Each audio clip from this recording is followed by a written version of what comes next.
ये रती मायेके दुःखाची जनिती नाही आधी अंत्य अवसान. सुरुवातही नाही, मध्ये नाही आणि शेवटही नाही. महाराज सांगतात की सर्व काही नाशवान पदार्थ आहेत या मृत्यूलोकामध्ये आल्याच्या नंतर. मात्र मृत्यूलोकात आल्याच्या नंतर तुम्ही आम्ही नाशवान पदार्थाच्या मागे न लागता, सर्व हे नाशवान आहे. नाशवंत देह जाणार सकळ, आयुष्य खातो काळ सावधान. तुम्ही आम्ही अविनाश घन सच्चिदानंद घन परमात्म्याच्या मागे लागलं पाहिजे. आलं का लक्षात? म्हणून तुकोबाराय सांगतात की या ठिकाणी बघा, भर्तृहरीची कथा सगळ्यांना माहिती आहे. महाराज नाशवान देहासाठी राजा भर्तृहरीची कथा ऐका. ज्यावेळी 2 पत्न्यावर प्रेम करत होता राजा. पहिल्या पत्नीचं नाव आहे पिंगला. पिंगला राणीवर एवढं प्रेम होतं महाराजाचं. आणि एके दिवशी संन्यासी महाराज त्याच्याकडे आले. संन्यासी महाराज आल्याच्या नंतर त्या ठिकाणी त्याने काय केलं, महाराजांनी एक फळ दिलं. आणि फळ दिल्यानंतर राजाला सांगितलं, हे राजा, हे फळ का, जेणे तू दीर्घायुषी होशील. मात्र राजाने विचार केला, प्रेम त्याचं कुणावर होतं? पिंगला राणीवर होतं. राजाने ते फळ घेतलं आणि पिंगला राणीला दीर्घायुषी होण्यासाठी ते फळ दिलं. महाराज, त्या पिंगळा राणीचं सुद्धा राजावर खरं प्रेम नव्हतं. त्या राणीचं खरं प्रेम होतं सेनापतीवर. त्या राणीने फळ कुणाला दिलं? सेनापतीला दिलं. आता त्या सेनापतीचं जे प्रेम होतं राणीवरचं खरं नव्हतं. एका वेश्येची प्रेम त्याचं होतं. त्याने ते फळ त्या एका वेश्याला दिलं. आणि वेश्याला फळ दिल्याच्या नंतर तिला सांगितलं सेनापतीने की तू दीर्घायुषी होशील, जेणेकरून मला तुझं तारुण्य जास्त दिवस उपभोगता येईल, असं तिला सांगितलं. मात्र ती वेश्या सद्विचारी होती महाराज. तिने एक विचार केला, या नाशक्या देहाने अनेक नाही ती कर्म केली, या देहाचा काय उपयोग होणार आहे? का नाही आपल्या राजाला हे फळ देव, जेणेकरून आपला सद्गुणी सद्विचारी राजा आहे, प्रजेचं चांगलं रक्षण करणारा आहे, राजाकडे हे फळ देऊ. म्हणून ते फळ घेतलं आणि कुठं गेली? भर्तृहरी राजाकडे गेली. आणि राजाकडे फळ दिल्याच्या नंतर राजाच्या हातात ठेवलं. जसं राजाच्या हातात ते फळ दिलं महाराज, त्या ठिकाणी राजाच्या लगेच डोक्यामध्ये लक्षात आलं की हे फळ कोणी दिलं होतं. राजाने विचारलं तिला की सांग फळ कोणाकडून आणलं. त्यावेळी वेश्येने सांगितलं सेनापती. सेनापतीनं सांगितलं कोणाचं नाव? राणीचं नाव सांगितलं. राजाच्या डोक्यात लगेच प्रकाश पडला. अरे, ज्याच्यासाठी आपण रात्रंदिवस राबलो, कष्टलो, त्याने आपल्यासाठी काय केलं? जिच्यावर आपण अतोनात प्रेम केलं, आलं का लक्षात? जिच्यावर आपण अतोनात प्रेम केलं तिचं प्रेम कुणाशी तरी वेगळ्याशीच होतं. राजाच्या लक्षात आलं. म्हणूनच सांगण्याचं तात्पर्य एवढंच आहे, येरते मायेके सगळं काही हे काय आहे? माईक आहे. कारण की या माईक पदार्थाने तुम्हाला आम्हाला सुख प्राप्त होणार नाही. त्या देवाचं भजन करून तो देव प्राप्त करून घेणं आवश्यक आहे. विठाला विठाला.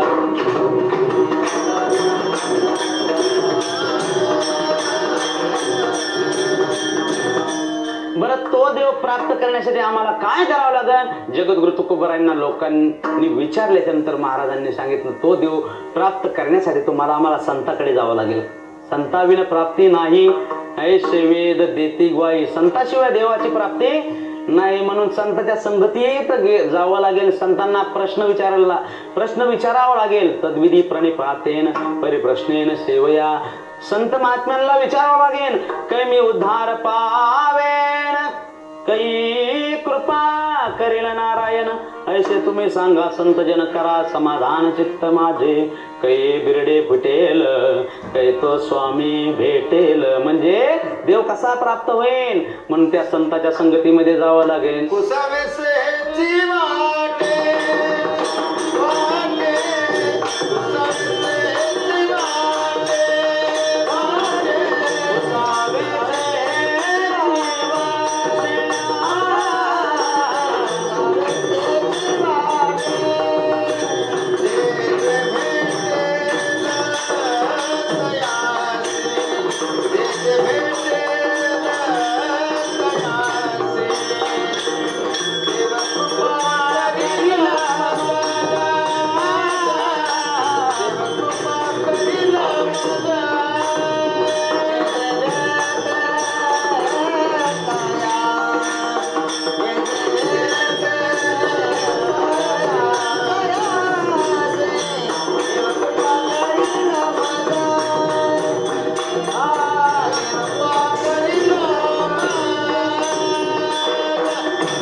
हेची वाटी जे जे भेटे तयासे. संत महात्म्यांना विचारावं लागेल. संतांच्या संगतीमध्ये गेल्याच्या नंतर जीवाचं कल्याण होतं.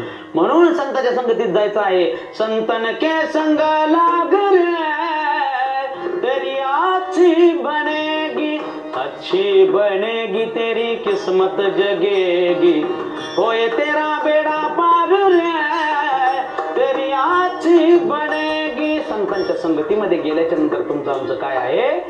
कल्याण आहे. म्हणून संतांच्या संगतीत गेल्याच्या नंतर जीवाचं कल्याण होण्यासाठी तुम्हाला आम्हाला प्रश्न देवाला संत महात्म्यांना विचारावं लागेल. कै मी उद्धार पावेन, कै कृपा करील नारायण. आलं लक्षात? नारायणाची कृपा झाल्याच्या नंतर त्याचं जन्म आणि मरणाचं दुःख गेल्याशिवाय राहणार नाही. आणि जन्म मरणाचं दुःख आपल्याला निवारण करण्याचं सामर्थ्य केवळ संतांमध्ये आहे. त्यांना शरण गेलं पाहिजे. जीवाने जीवाला शरण जाऊन उपयोग नाही महाराज. जीवाने जीवाला जर शरण गेलं तर जीव जीवाला दास बनवेल. आणि संतांच्या शरणागतीमध्ये काय होईल, कधी देवाची प्राप्ती करून देतील संत हे सांगता येत नाही महाराज. आणि तुम्ही आम्ही किती जरी एखाद्याची सेवा केली, चपला जरी उचलल्या, तरी आपल्याला त्याच्यापासून काही लाभ होणार नाही. मात्र संतांच्या संगतीत लाभ झाल्याशिवाय राहणार नाही. म्हणून तुकोबाराय सांगतात की हे सगळं येर आहे, गबाळ आहे. ज्याप्रमाणे शेतामध्ये आपण गबाळ काढतो तसं हे गबाळ आहे, हे बाजूला करा आणि त्या देवाकडे या. येरती माईके दुःखाची जनिती नाही आधी अंती अवसानी. आणि त्या देवाकडे गेल्याच्या नंतर मात्र बघा तो देव कसा आहे. तुम्ही आम्ही नाशवान आहोत, जगातले सगळे नाशवान आहात. मात्र देव कसा आहे? अविनाश आहे. आणि त्या अविनाशी घन परमात्म्याचं वेड लावून घेतलं पाहिजे. त्या देवाचं पिसं लावून घेतलं पाहिजे. महाराज अभंगाच्या तृतीय चरणात सांगतात, अविनाशी करे, अविनाशी करे, आपुलिया ऐसे, अविनाशी करे, अविनाशी करे, अविनाश करे, आपुलिया ऐसे, अविनाश करे.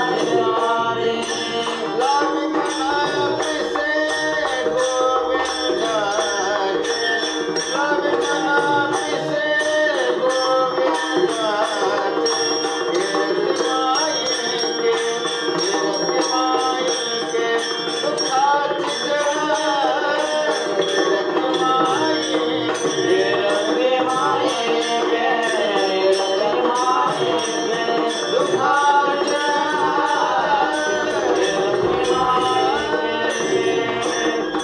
अविनाश करी आपुलिया ऐसे लावे मना पिसे गोविंदाचे. गोविंदाचं कसं पिसं लागलं पाहिजे बघा. संत मीराबाई कृष्ण भक्त होत्या. रात्रंदिवस देवाचं भजन करायच्या. श्रीकृष्ण गोविंद श्रीकृष्ण गोविंद भजन करत असताना मात्र त्यांच्या दरबारामध्ये एक मोलकरीण होती महाराज. एके दिवशी त्या मोलकरणीच्या समवेत तिचा 20 वर्षाचा मुलगा आला. आणि 20 वर्षाचा मुलगा आल्याच्या नंतर मात्र मीराबाईचं भजन चालू होतं. आणि मीराबाईकडे त्या मुलाने पाहिलं. त्या मीराबाईचं तेज पाहिल्याच्या नंतर त्या मुलामध्ये 20 वर्षाचा मुलगा होता. त्याच्या मनामध्ये भावना उत्पन्न झाली आणि तो आपल्या आईला म्हणू लागला की आई, मला या मुलीशी लग्न करायचं आहे. मला सांगा आता त्या मोलकरणीची जी मोलकरीण होती ती त्या मुलाला म्हणू लागली, अरे राजाच्या मुलीशी लग्न कदापि शक्य नाही. आपल्याला एक वेळ जेवण्याची पंचायत आणि तू म्हणतो राजाच्या मुलीशी लग्न कदापि शक्य नाही होणार. त्यावेळी त्याने हट्ट धरला की लग्न करण तर याच मुलीशी. आजकाल जर पोरं बघा तुम्ही, तुझ्यासाठी काय पण जगात काही करायला तयार असतात. आलं का लक्षात? तसं तो मुलगा आईला म्हणू लागला की मी लग्न करण तर इच्छा अशीच करेन, नाही तर लग्न करणार नाही. त्यावेळी दोघांचा आवाज मीराबाईच्या कानावर गेला. समाधी उत्थान पावली आणि मीराबाईने त्या मोलकरीणला विचारलं की क्या कह रहा था तुम्हारा बच्चा.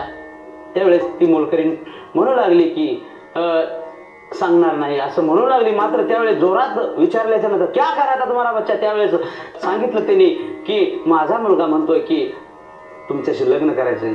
त्यावेळेस मीराबाईने सांगितलं मंजूर आहे. असं मंजूर आहे म्हणल्याच्या नंतर त्या मुलाला सांगितलं मात्र माझ्या कृष्ण परमात्म्याचं भजन माझ्या समोर बसून 8 दिवस करावं लागेल. असं म्हणल्याच्या नंतर ठीक आहे म्हणला. त्यावेळेस मीराबाईने त्याला समोर बसवलं आणि 8 दिवस, पहिला दिवस गेला, 8 दिवस असे गेल्याच्या नंतर मात्र बघा त्याच्या चेहऱ्यावर असा तेज निर्माण झालं होतं, जणू काय सूर्याचा तुकडा एखादा भूमंडळावर गळून पडला की काय असं तेज निर्माण झालं होतं. महाराज आणि मीराबाई आल्या आणि मीराबाई आल्याच्या नंतर त्याला म्हणू लागले, आज तो हमारी शादी है. त्यावेळेस ते म्हणू लागलं, कैशी शादी. त्यावेळेस मीराबाईने सांगितलं की 8 दिवसापूर्वी आपलं ठरलं होतं की मी तुझ्याशी काय करणार आहे, लग्न करणार आहे. त्यावेळेस त्याने गोड उत्तर दिलं. ते म्हणू लागलं नाचतच आनंदाने उड्या मारू लागलं आणि काय म्हणू लागलं, मेरी तो शादी हो चुकी है.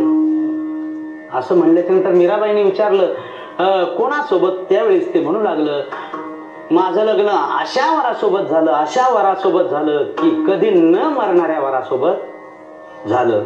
जोरात आनंदाने उड्या मारत नाचत म्हणू लागलं ते, आओ मेरी सखिया मुझे मेहंदी लगा दो, मेहंदी लगा दो मुझे सुंदर सजा दो, मुझे श्याम सुंदर की दुल्हन बना दो, मुझे श्याम सुंदर की दुल्हन बना दो, मुझे श्याम सुंदर की दुल्हन बना दो, मुझे श्याम सुंदर की दुल्हन बना दो. म्हणजे मीराबाईच्या संगतीमध्ये एक मोलकरणीचा मुलगा गेला तर त्याने गोविंदाचं पिसं 8 दिवसामध्ये मीराबाईच्या संगतीमध्ये गेल्यामुळं गोविंदाचं पिसं त्याला लागलं आणि त्याचा उद्धार झाला. आलं लक्षात. लावे मला पिसे गोविंदाचे. त्या गोविंदाचं तुम्हाला आम्हाला सुद्धा पिसं लागलं पाहिजे. रात्र नकळे दिवस नकळे, ज्याप्रमाणे संत तुकोबरायांचा जर विचार केला तर बघा, जगद्गुरु तुकोबराय माझी मद झाली अनावरवाच्या, छंद या नामाचा घेतला, छंद या नामाचा घेतला,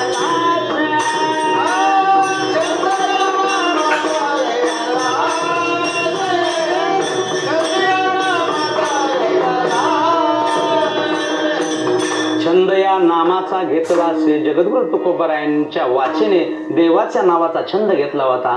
तुमच्या आमच्या वाचेने संसाराचा छंद घेतला. आलं का लक्षात. संसारातले लाड कौतुक संसारात पूर्ण करण्यासाठी आपण रात्रंदिवस झगटलो.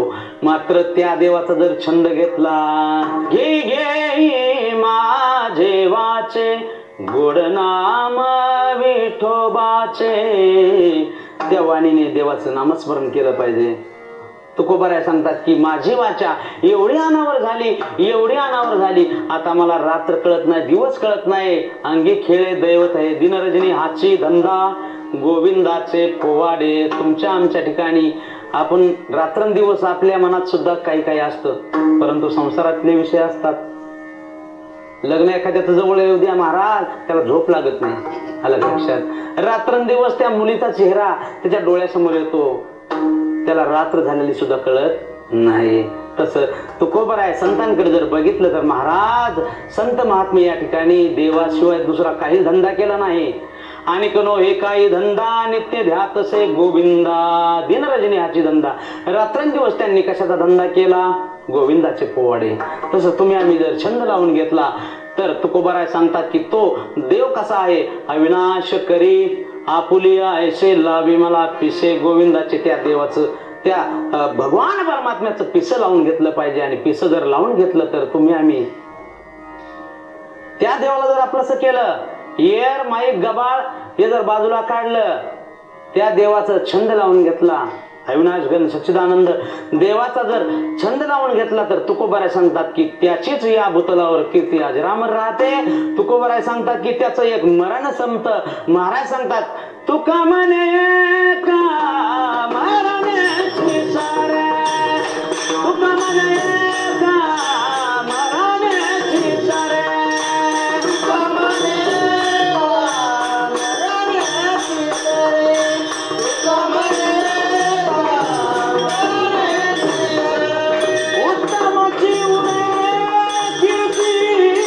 मागे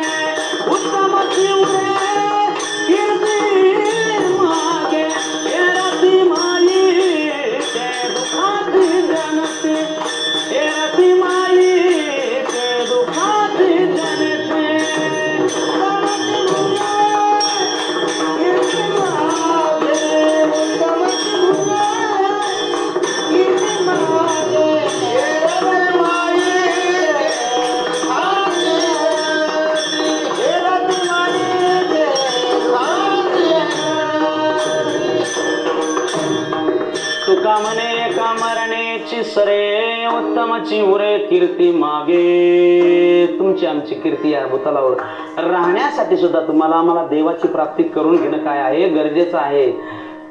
ज्याप्रमाणे बघा, गेले दिगंबर ईश्वर विभूती राहिल्या त्या कीर्ती जगा माझी. जगात कीर्ती कोणाची राहते? ज्याने आयुष्यामध्ये काहीतरी केलंय त्यांचीच राहते.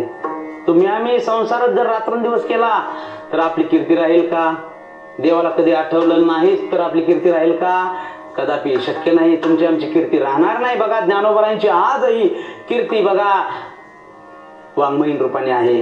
ज्ञानोबराय आपल्या समवेत आहेत. ऐशी चराचरी कीर्ती ज्याची उभारिला ध्वज तिन्ही लोकावरी. हे निवृत्तीनाथ ज्ञानेश्वर सोपान मुक्ताबाई ज्ञानदीप्ती कला म्हणजे यांची आज मी भूतलावर कीर्ती आहे. जगद्गुरु तुकोबारायांची, छत्रपती शिवाजी महाराजांची. कधीतरी आपल्याला जन्माला आल्याच्या नंतर असं वाटलं पाहिजे की आपण सुद्धा कधीतरी संतांच्या मार्गाने गेलं पाहिजे. संतांसारखं, एखाद्या विचारवंतांसारखं आपली सुद्धा या जगात काहीतरी आठवण राहावी असा तुम्ही आम्ही विचार केला पाहिजे. छत्रपती शिवाजी महाराजांची बघा, आपण रोज देवळात जातो, देवाचं दर्शन रोज घेतो, परंतु आपल्याला एकही व्यसन सोडता येत नाही. संसार आपल्याला कधी सोडता येत नाही. देवाच्या दारामध्ये कधी जाता येत नाही. दिंडीला कधी जावं असं वाटत नाही. आलं लक्षात? म्हणून तुम्ही आम्ही विचार केला पाहिजे. काही माणसं असं वाटतात महाराज जन्माला आलेत, कधी जगलेत की नाही असं वाटतं. माणसं म्हणून माणसं जन्माला येतात महाराज, ऐका, माणसं म्हणून माणसं जन्माला येतात, मात्र मरताना असं वाटतंय की कुत्र्यापेक्षाही बेहतर जिंदगी होती. असं माणसाने कीर्ती जगात राहील का? नाही. तुमची आमची कीर्ती राहण्यासाठी तुम्हाला आम्हाला चांगलं सत्कर्म करावं लागेल. विठाला विठाला विठाला.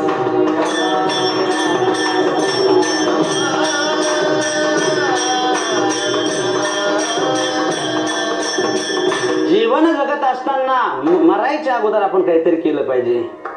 संत महात्म्यांनी जसं कर्म करून ठेवलं, संत महात्म्यांनी जशी कीर्ती अजरामर जगात ठेवली, तसंच तुम्ही आम्ही ज्याप्रमाणे स्वामी विवेकानंदांनी कीर्ती ठेवली, छत्रपती शिवाजी महाराजांनी ज्याप्रमाणे बघा 33 कोटी देवांची अब्जावधी मंदिर आहेत, मात्र एकही मंदिर नसताना माझ्या राजाने सगळ्यांच्या हृदयामध्ये मंदिर बनवलं. तो राजा म्हणजे छत्रपती शिवाजी महाराज आहे. अशी कीर्ती जगामध्ये ठेवली पाहिजे. कीर्तीच्या रूपाने आजही जिवंत छत्रपती शिवाजी महाराज, संभाजी महाराज आदी करून सकल संत मुक्ताबाई आहेत, सकल संत आहेत. म्हणून तशी कीर्ती तुम्ही आम्ही सुद्धा जगामध्ये ठेवली पाहिजे. असं कर्म माणसाने केलं पाहिजे. नाही तर बघा, आयुष्याला तुम्ही आम्ही माणसं म्हणून येतात. ये जरूरी नहीं कि इंसान हर रोज मंदिर जाए, इंसान का कर्म ऐसा होना चाहिए, इंसान जहां भी जाए वहां मंदिर बन जाए, वहां मंदिर बन जाए. ऐका, जन्म मिलना ये भाग्य की बात है, मृत्यु समय की बात है, लेकिन मृत्यु के पश्चात लोगों के दिल में जीवित रहना ये किए हुए कर्मों की बात है, किए हुए कर्मों की बात है. ऐका, मंजिल तो तेरी यही थी, उम्र लगाई तूने आते आते. वाक्य स्मशानात लिहिलेलं असतं महाराज. ऐका, मंजिल तो तेरी यही थी, उम्र लगाई तूने आते आते, अरे क्या मिला तुझे इस जमाने से, अपनों ने ही जला दिया तुझे जाते जाते जाते जाते. म्हणून असं कर्म माणसाने केलं पाहिजे की जगामध्ये काहीतरी आपली कीर्ती शिल्लक राहिली पाहिजे. असं माणसाने कर्म करावे. विठाला विठाला.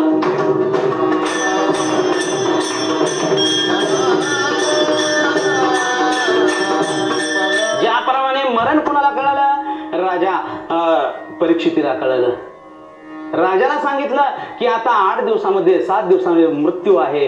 राजाने लगेच राज्याचा त्याग केला, सर्व त्याग केला आणि आपल्या शेवटच्या काल कसा साध्य करता येईल त्यासाठी राजा गेला. म्हणून तुकोबाराय सुद्धा सांगतात की मरण माझे मरुनी गेले, मज केले अमर, मज केले अमर,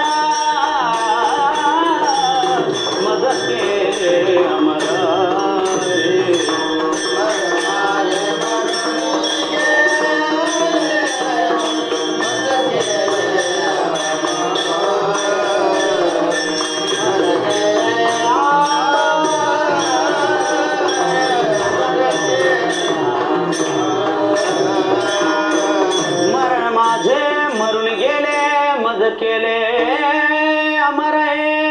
तुम्हाला आम्हाला अमर कशाने राहता येतं, कीर्तीच्या रूपाने राहता येतं. म्हणून तुकोबारा सांगतात की तुका म्हणे एका मरण्याची सरे उत्तम जीव रे कीर्ती मागे विठाला विठाला विठाला.